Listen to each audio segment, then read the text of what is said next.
కానీ ఈ ప్రయత్నము ఇప్పుడు 9th షెడ్యూల్లో అక్కడ జరగదు, వాళ్ళు కూడా ఒప్పుకోరు, ఇది జరగదు అన్నది మనకు అందరికి కనబడుతుంది. జరగదు మీన్స్ పెద్ద ఎత్తున పోరాటాలు జరిగితే అది సాధ్యమవుతుంది. ఇప్పటికిప్పుడు అది జరగదని మనకు తెలిసినప్పుడు ఇమీడియట్గా గవర్నమెంట్ నెల క్రితమో 2 నెలల క్రితమో ఆ 2 బిల్లులు తెచ్చినప్పుడే ఈ 285A తొలగిస్తూ ఇమీడియట్గా పంచాయతీరాజ్ చట్టం 2018ని సవరించేది ఉండనేమో, బిఫోర్ ఆ ప్రయత్నం వెంటనే చేసేది ఉండనేమో. ఇప్పుడు సెక్షన్ 285A వీళ్ళు మార్చి అంటే మనం మార్చి 16th 17th ఇక్కడ అసెంబ్లీలో బిల్లు పాస్ చేసి గవర్నర్ ఆమోదంతో ఏప్రిల్లో పంపించినాం. అప్పుడే ఇది చేసి ఉంటే it would have been different. ఇప్పుడు యాక్చువల్లీ దీన్ని మార్చకుండా ఎట్లాగా మార్చాల్సిందే కదా, అదే ఎప్పటికైనా మార్చాల్సింది దీన్ని. సో దీన్ని మార్చి వీళ్ళు ఆ బిల్లు చేసి అక్కడ పంపింటే it would have been different. కానీ ఆ రోజు వీళ్ళు మార్చలే.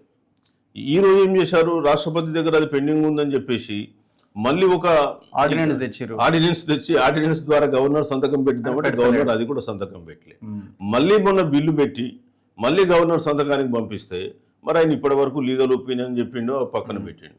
సో ఈ నేపథ్యంలో నేను ఆగస్టు 7th వరకు అంటే 8th రోజు ఎనీహౌ హియరింగ్ ఉంటుంది కాబట్టి 7th లోపల గవర్నర్ మీద మరి అంటే వారు ఏమైనా లీగల్ ఒపీనియన్ తెప్పించుకొని అది క్లియర్ చేయగలిగితే దీని ఫేట్ వేరే ఉంటుంది. చేయలేకపోతే మటుకు మొన్న జరిగిన ఆర్గ్యుమెంట్స్ బేసిస్ మీద చూస్తే మటుకు కోర్టులు మాత్రం ఖచ్చితంగా కొట్టేస్తాయి, అందులో అనుమానం లేదు. నోటిఫికేషన్ ఒకవేళ వస్తే కొట్టేయదు, ప్రాసెస్ స్టార్ట్ అయింది కదా అన్న ఒక యాంగిల్ వాళ్ళు ఆల్రెడీ దీంట్లో చెప్పారు, క్లియర్ గా వాళ్ళు చెప్పారు. మీరు షెడ్యూల్ అనౌన్స్ చేసినా నోటిఫికేషన్ ఇచ్చినా subject to outcome of this writ petition అని చెప్పింది. కాబట్టి 8th రోజు మరి అదే రోజు అయిద్దా నెక్స్ట్ డే అవుతుందా పక్కన పెట్టి, బట్ 99.99% కోర్టులో నిలబడడం కష్టం.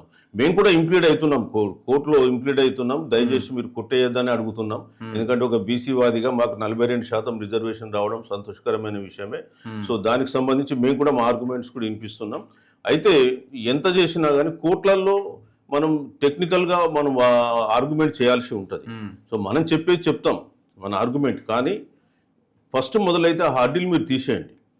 సెక్షన్ 285 హర్డిల్ పోయిన తర్వాత నెక్స్ట్ స్టెప్ ఏమొస్తుంది, 50% రిజర్వేషన్ దాటుతుంది. ఇప్పుడు మొత్తం 69%, 42% బీసీలకు ఇస్తే 18 ప్లస్ వీళ్ళకు 10 అంటే 28, 28 42 అంటే దాదాపు 70% వస్తుంది రిజర్వేషన్.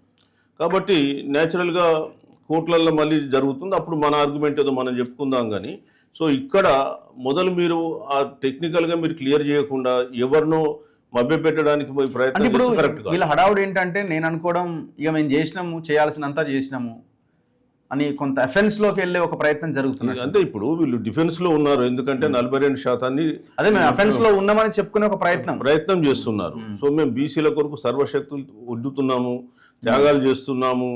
సో ఎన్నికలు కూడా పోస్ట్పోన్ చేసినాము, గవర్నమెంట్ ఆఫ్ ఇండియా నుంచి రావాల్సిన నిధులను కూడా పోస్ట్పోన్ చేయించుకున్నాము. సో ఇవన్నీ ఉన్నాయి. సరే మేము దాన్ని మేము శంకిస్తలే, మేము ప్రశ్నిస్తలే, కానీ మీరు ఫాలో అవుతున్న విధానం కరెక్ట్ లేదని మొదటి నుంచి చెప్తున్నాం. సో మేము మొదట్లో కూడా ఏం చెప్పినాము, మార్చిలో ఈ బిల్ పాస్ అయినప్పుడు 9th షెడ్యూల్లో మీరు పంపించారు, సంతోషం అన్నాం. కానీ తర్వాత గవర్నమెంట్ ఆఫ్ ఇండియా మీద ఎంత ప్రెషర్ పెట్టాలో అంత ప్రెషర్ పెట్టక అఖిలపక్ష సమావేశాలు నిర్వహించి వాళ్ళ డౌట్స్ ఏదో క్లారిఫై చేయకుండా, వాళ్ళని తీసుకెళ్లి ఢిల్లీకి వెళ్ళి ప్రధానమంత్రిని రాష్ట్రపతిని కలవకుండా ఏదో మనం జంతర్ మంతర్ దగ్గర ఒక ధర్నా చేసి తూతు మంత్రం అనిపించుకోవడంతో ఇవాళ ఏమైపోయింది, ఆ బిల్లు యొక్క ఫేటు రాష్ట్రపతి దగ్గర హ్యాంగింగ్ లో పడిపోయింది. ఇప్పుడు గవర్నర్ కూడా ఎందుకు సంతకం పెట్టట్లేదు దీని మీద? గవర్నర్ అంటే ఇప్పుడు మరి ఆయనకు ఒకటే అంశం మీద 3 బిల్లులు వచ్చినాయి. సో మరి ఆయన లీగల్ ఒపీనియన్ కు పంపిండు. మరి లీగల్ ఒపీనియన్ ఎట్లా వస్తుంది అనేది మనకు తెలియదు. సో మనం గవర్నర్కు ఇంత కాల పరిమితిలో క్లియర్ చేయాలని అయితే ఏమీ లేదు. సో మొన్న సుప్రీంకోర్టు జడ్జిమెంట్ 3 నెలలని ఇచ్చినారు. సుప్రీంకోర్టు 3 నెలల జడ్జిమెంట్ దాని మీద కూడా మళ్ళీ వాదోపవాదాలు నడుస్తూ ఉన్నాయి సుప్రీంకోర్టులో. దాని మీద కూడా కేంద్రం అబ్జెక్షన్ ఫైల్ చేసింది, 3 months పెట్టకూడదని. సో మరి ఏం జరుగుతుందో ఫైనల్ వర్డిక్ట్. ప్రభుత్వం ముందున్నది ఏంటి, ఒకవేళ హైకోర్టు కనుక కొట్టేస్తే, ఒకవేళ హైకోర్టు కొట్టేయకపోతే వెల్ అండ్ గుడ్ బాగానే ఉంటుంది, కానీ మళ్ళీ వీళ్ళు సుప్రీం దాకా పోతారు. సుప్రీంలో కూడా అక్కడికి పోతారు ఖచ్చితంగా. ఒకవేళ గవర్నమెంట్ ఒకవేళ హైకోర్టు కొట్టేసింది అనుకోండి, గవర్నమెంట్ కి వ్యతిరేకంగా తీర్పు చెప్పింది అనుకోండి, మరి వీళ్ళు మళ్ళీ సుప్రీంకి వెళ్లాల్సిందే. సుప్రీంకు వెళ్తారు, సుప్రీంలో కూడా అంతే కదా, లాస్ట్ టైం ఆల్రెడీ ఏం చేయలేరు.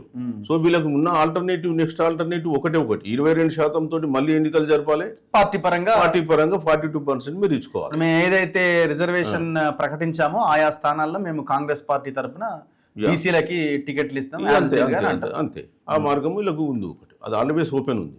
అయితే మేమేమంటున్నామంటే మీరు చేసేదేదో ఆ గవర్నమెంట్ ఆఫ్ ఇండియా మీద ప్రెషర్ పెట్టి తమిళనాడు మోడల్లో 9th షెడ్యూల్లో పెట్టించి తెచ్చుకోగలిగి ఉండుంటే ఇవాళ మనకు ఈ సమస్య వచ్చేది కాదు.